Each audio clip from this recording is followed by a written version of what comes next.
देखिए सवाल नंबर 2, इसके 5 पार्ट हैं। पहला पार्ट ये है कि द्विघात समीकरण x² माइनस 2kx माइनस 6 बराबर 0 और इस द्विघात समीकरण का एक मूल हमने कल समझाया था कि द्विघात समीकरण के कितने मूल होते हैं? 2। और मूल क्या होते हैं? समीकरण के हल। और हल होते क्या है? x के मान, है ना। तो इसने कहा है कि द्विघात समीकरण का एक मूल 3 है। एक मूल कितना है? और मूल होता क्या है? हल इसका द्विघात समीकरण का। और द्विघात समीकरण किसमें है? x में है। तो हल किसके मान होंगे? x। इसका मतलब जो ये मूल है वो किसका मान है? यानी x बराबर समीकरण में रखो k का मान आ जाएगा। जब भी आपको एक मूल दिया हो और दूसरा पूछा हो, कोई समीकरण में k लैम्डा वगैरह कुछ लिख दिया हो, उसका मान पूछा हो, तो सीधे मूल को समीकरण में रख देंगे। ये तरीका होता है। तो x बराबर 3 समीकरण को क्या करेगा? संतुष्ट करेगा। समीकरण को संतुष्ट करने का मतलब है कि आपके पास ये अधिकार आ जाता है कि वो x का मान आप समीकरण में रख देंगे तो समीकरण में LHS RHS के बराबर रहेगा। रख दीजिए x की जगह 3, k अपनी जगह गुणा 3, 9 माइनस 3 दूनी 6k माइनस 6 बराबर 0। 9 में 6 गया, कितना बचा? अरे ये प्लस का 9 है, ये माइनस का 6 है। 9 में 6 जाएगा, कितना बचेगा? 3। बड़ा कौन है? 9। 9 का साइन है प्लस, तो प्लस का प्लस का इधर जाएगा 0 माइनस 3। 0 में से चाहे जोड़ो चाहे घटाओ कोई फर्क 0 को नहीं पड़ता। Minus 6k minus minus k का मान कितना आ गया? 3/6। k का मान आ गया 1/6। ये एक नंबर में सवाल आ गया। अब इस कंसेप्ट को हमेशा याद रखना। ये ऑब्जेक्टिव में भी आ सकता है क्वेश्चन कि आपको द्विघात समीकरण देगा, कहेगा इसका एक मूल ये है और k का मान ज्ञात करो। कभी कभी ये भी कह सकता है कि एक मूल ये है और दूसरा मूल भी ज्ञात करो। तो आप पहले k का मान निकालोगे, k का मान समीकरण में रखोगे तो द्विघात समीकरण आ जाएगी। फिर उसे आप उस वाली विधि से हल करो जो विधि हमने कल बताई थी। अगला सवाल, ये तो का पार्ट था, इसका का है। ये एक दिन ये पूछने भी आए थे, कौन? रवि। तुमने पूछा भी था। तो ये एक नंबर में सवाल आया हुआ। क्या करें इसका? सबसे पहले कुछ मत करो, इतना कर दो कि इसे ऐसे लिख दो, 2 tan 30 डिग्री को भाग कर रहा है 1 + tan स्क्वायर। tan 30 का मान आपको याद होना चाहिए। tan के मैं सारे मान बता देता हूँ। tan 0 0 होता है, tan 30 1/√3 होता है, tan 45 1 होता है, tan 60 √3 होता है और tan 90 1/0। याद हो गए? अब एग्जाम में जब सवाल आएगा तो हो सकता है यहाँ 45 लिख दे, हो सकता है यहाँ 60 लिख दे, हो सकता है यहाँ 0 0 लिख दे, या हो सकता है tan की जगह साइन आ जाए, साइन की जगह कॉस आ जाए। हर इस साल tan आया, अगले साल साइन आ जाएगा। तो साइन के मान पता होने चाहिए आपको। वो ट्रिग्नोमेट्री की टेबल हमने बनवाई थी, उसको निकाल के आज पढ़ोगे और एक सरसरी नज़र से सबके मान याद करने की कोशिश करो। तो tan 30 का मान तो हमें पता है, कितना होता है? 1/√3। जहाँ tan 30 वाली इसको भाग कर रहा है कौन? 1 + 1/√3 का वर्ग। टाव से कितना आ गया? 2/√3 को भाग कर रहा है 1 + 1/3।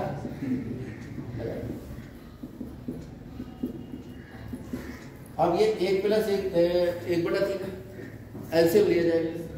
एलसीएम का तरीका है, दोनों एलसीएम तभी ले सकते हैं जब दोनों का हर होगा। हर बना दिया, दोनों के हर की गुणा कर दो 3 कम 3, इसके हर से इसे गुणा करो 3 कम 3 प्लस 1 कम 1। समझा गया एलसीएम का तरीका? बाकी जिनको आता है लेना एलसीएम उनको तो कुछ बताने की आवश्यकता नहीं। जिनको नहीं आता है उसके लिए तरीका ये है, दोनों के गुणा करके लिख दो, इसकी इससे गुणा करनी है, निशान वही, इसकी इससे गुणा। एक और तरीका, इसके हर में कितना है 3, तो ये इसको भी हर में 3 बना दो, 3 से गुणा ऊपर कर दो, 3 से गुणा, क्योंकि किसी भी फ्रैक्शन को आप किसी एक संख्या से गुणा कर सकते हो। तो दोनों में 3 आ गया, 3 एलसीएम 3 कितना आ गया प्लस भाग करना 4 बटे। ये बात समझ आ गई। बटे में लिखा था, बटे को पहले भाग लिख दिया, फिर जो मान थे वो मान रख दिए। तो 2 बटे वर्गमूल 3, भाग का निशान गुणा में बदलेगा, 3 बटे 4, 2 दूनी 4, कितना आ गया 3 बटे 2 वर्गमूल। यहाँ छोड़ सकते हो, या फिर बटे में वर्गमूल छोड़ते नहीं है तो इसका परिमेयकरण करो, तो आ गया 3 वर्गमूल 3 बटे 2 गुणा वर्गमूल 3 गुणा वर्गमूल 3, 3 से 3 कितना आ गया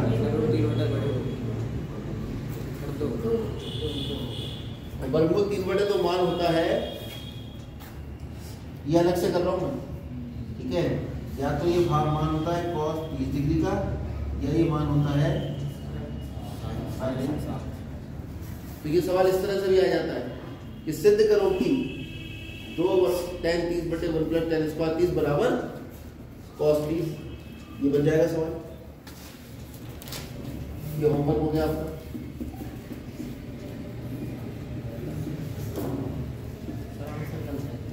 आंसर गलत है, क्यों? कितना दे रखा है √3, कहाँ गड़बड़ हुई? भाई 2 tan 30 1 बटे वर्गमूल 3, तो 2 बटे वर्गमूल 3 हो गया, भाग कर रहा है 1 प्लस tan 30 का मान 1 बटे 3, एलसीएम ले लिया 3, तो 3 और 1 4 बटे 3, और इसको बदला तो 3 बटे 2 हो गया, तो ये 2 हो गया, इसको वर्गमूल 3 से गुणा भाग कर दिया, तो ये आ गया, तो ये आ गया। क्या गड़बड़ हो गई? हाँ, ये 2 से 2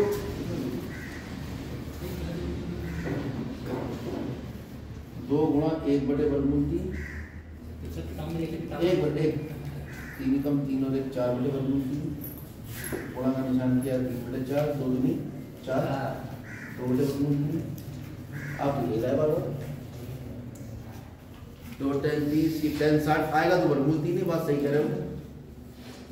तो गलती क्या हो रही है? आएगा तो ये 2 बटे वर्गमूल 3 प्लस 3 कम 3,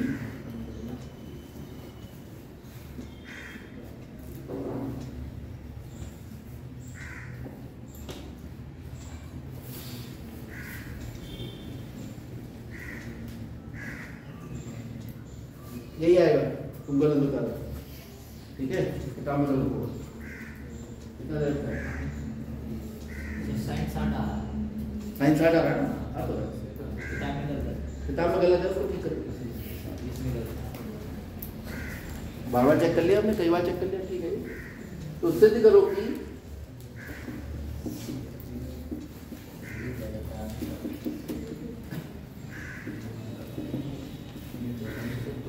ये एक क्वेश्चन हो गया, ठीक है।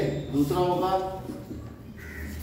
2 tan 30 बटे 1 प्लस tan स्क्वायर 30 बराबर cos 30 डिग्री, ठीक है। मान ज्ञात कीजिए।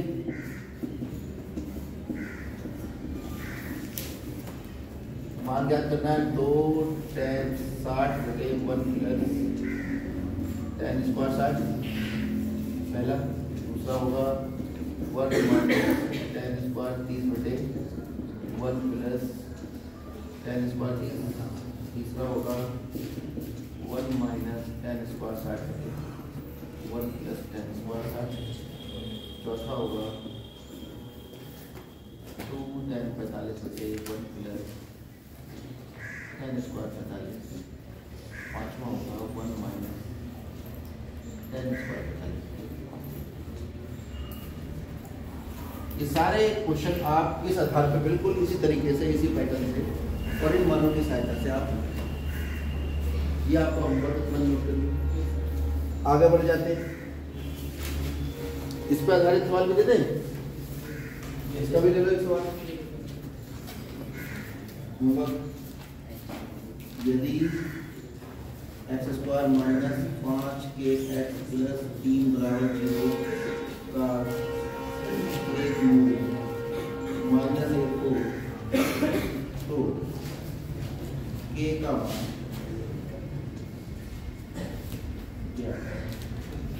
ये इसके आधार पर कर दिया। ठीक है, आगे बढ़ जाते हैं। बात रहना लिखते रहो। गा सवाल है, दो समरूप त्रिभुजों के क्षेत्रफल इतने और इतने हैं, तो दो समरूप त्रिभुजों के इसका अनुपात क्षेत्रफलों का अनुपात कितना है? 169 अनुपात 125। अभी इधर ध्यान दो, बाद में बताना। तो कुछ कह दिया कहते हैं उसका कोई मतलब होता है, मतलब हमने कह दिया आप अपने जीवन उतारने में लगे हो। दो समरूप त्रिभुजों के क्षेत्रफलों का अनुपात दे दिया और भुजाओं का अनुपात पूछ लिया। रोज बता रहे हैं इस बात को, बता रहे हैं। क्या बताया था, क्या प्रमेय थी? नहीं और कोई बताओ। हाँ बताओ। इतना घबराने की क्या बात है, बैठ जाओ। दो समरूप त्रिभुज अगर दिए हैं, उनके क्षेत्रफलों का अनुपात अगर दिया है, तो वह भुजाओं के अनुपात के वर्ग के बराबर। ये हमने कल यहाँ लिख पाया। ठीक है, दो समरूप त्रिभुजों के, केवल समरूप त्रिभुजों की बात हो रही है और कोई त्रिभुज की बात नहीं। क्षेत्रफलों का अनुपात बराबर होता है भुजाओं का अनुपात के वर्ग। इसको आप अगर उसमें लिखना चाहो गणितीय रूप में, तो दो त्रिभुज बना लो अपने मन से। एक का नाम ABC रख दो, एक का नाम AQR। और क्षेत्रफल को कैसे दिखाते हैं? AR त्रिभुज ABC बटे AR त्रिभुज PQR। इसका मतलब यही है ABC का क्षेत्रफल और PQR का क्षेत्रफल। भाई इतना दिमाग तो लगाना पड़ेगा। अब आप कहोगे ये तो बड़ा मुश्किल है, तो बेटा दुनिया बेटा बहुत मुश्किल है, सांस लेना भी मुश्किल है। ठीक है, ये तो AR लिखा है पीछे, मतलब एरिया त्रिभुज ABC का क्षेत्रफल, त्रिभुज PQR का क्षेत्रफल। थोड़ा मन लगा लो, मन लगा लो कि समझ में आ जाए। तो त्रिभुज के क्षेत्रफलों का अनुपात उसकी भुजाओं के अनुपात के वर्ग के बराबर। आपको क्या दिया है सवाल? क्षेत्रफल दे दिया, क्षेत्रफलों का अनुपात दे दिया। कितना है क्षेत्रफलों का अनुपात? 169 बटे 225 बराबर AB बटा PQ का। ये किसका वर्ग है और ये किसका है? 15 का। 13 बटे 15 का वर्ग लिख सकते हो उसको, बराबर AB बटा PQ का वर्ग। वर्ग से वर्ग कट जाएगा तो AB बटा PQ कितना आ गया? 13 बटा। तो भुजाओं का अनुपात कितना आ गया? 13 अनुपात। और अगर हम इस वाले तरीके से निकालते, ये था हमारे पास फर्स्ट मेथड, ये सेकंड मेथड, और ये लिख देते हम जानते हैं। ठीक है, और सेकंड मेथड क्या है सवाल करने का?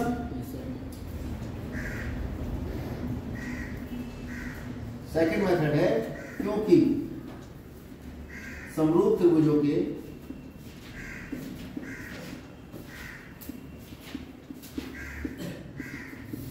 लिए क्षेत्रफलों का अनुपात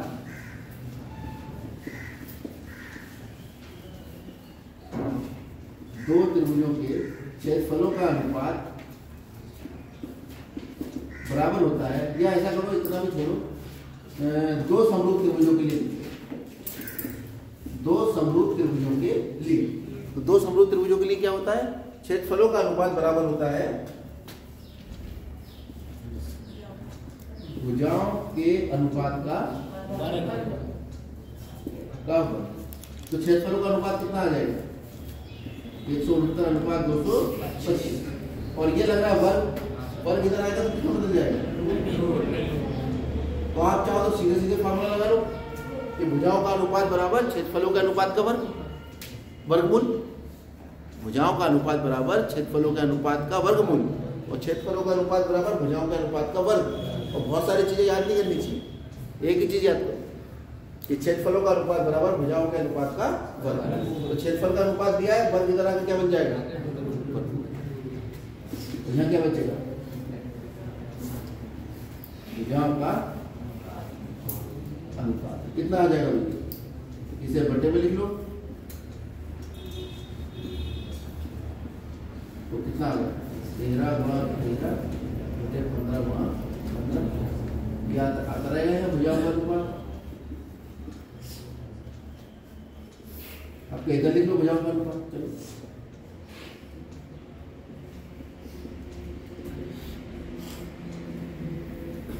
बराबर वर्गमूल 13 का वर्ग बटे 15 का वर्ग तो कितना आ गया 13 बटे 15 यानी 13:15। ठीक है, अब इस पर आधारित सवाल लिख लीजिए और घर से करके लेके आओ होमवर्क। ये दोनों मेथड है, जिसको जो पसंद आए उससे करो। ठीक है, लिख लो होमवर्क। और यदि तो समरूप त्रिभुजों की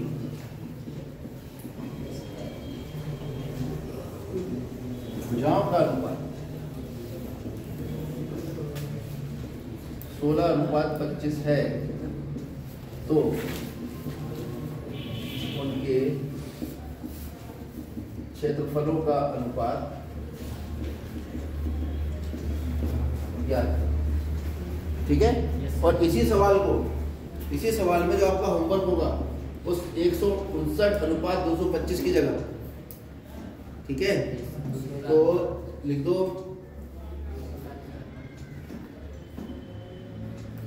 144:121। ठीक है, सेम सवाल बन जाएगा, ये आपका होमवर्क हो जाएगा। बना लोगे सवाल? चलो इतना। अब कौन सा रह गया, एक और रह गया होगा। 12 व्यक्तियों के भार का समांतर माध्य 45.6 है तो उनके भारों का योगफल क्या है। ये सब एक नंबर का मटेरियल है, इतना सारा, इतना काम एक नंबर में करवा रहा है। अनसॉल्व करने से क्या होगा, आपको ये आइडिया लगेगा कि एग्जाम में कौन सा वाला पार्ट पहले हल करोगे जिससे नंबर ज्यादा आ जाए। आप अनसॉल्व हल करेंगे, 5-6 हल कर लेंगे तो आपको आइडिया लग जाएगा कि सेक्शन ए ज्यादा आसान आता है, सेक्शन डी ज्यादा आसान आता है, सेक्शन सी ज्यादा आसान आता है ना। तो बड़े क्वेश्चन गिने चुने चैप्टर से आते हैं। एक तो रचनाओं से आता है फिक्स, या तो त्रिभुज बनवा लेगा या वृत्त बनवा लेगा। अभी पहुंचेंगे वहां से पता है आपको कितने नंबर मिल जाएंगे, सीधे 6 नंबर मिलते हैं, बिना दिक्कत के 6 नंबर मिलते हैं। तो आप जुट जाओगे, एक चैप्टर में 12-13 क्वेश्चन है, उसी पे जुट जाओगे, बोले भाई हम 6 नंबर अपने पक्के कर लेंगे। ठीक है, एक ये सवाल आ जाए जैसे कहाँ करें, जगह नहीं बची, पहले उतार दो फिर करें।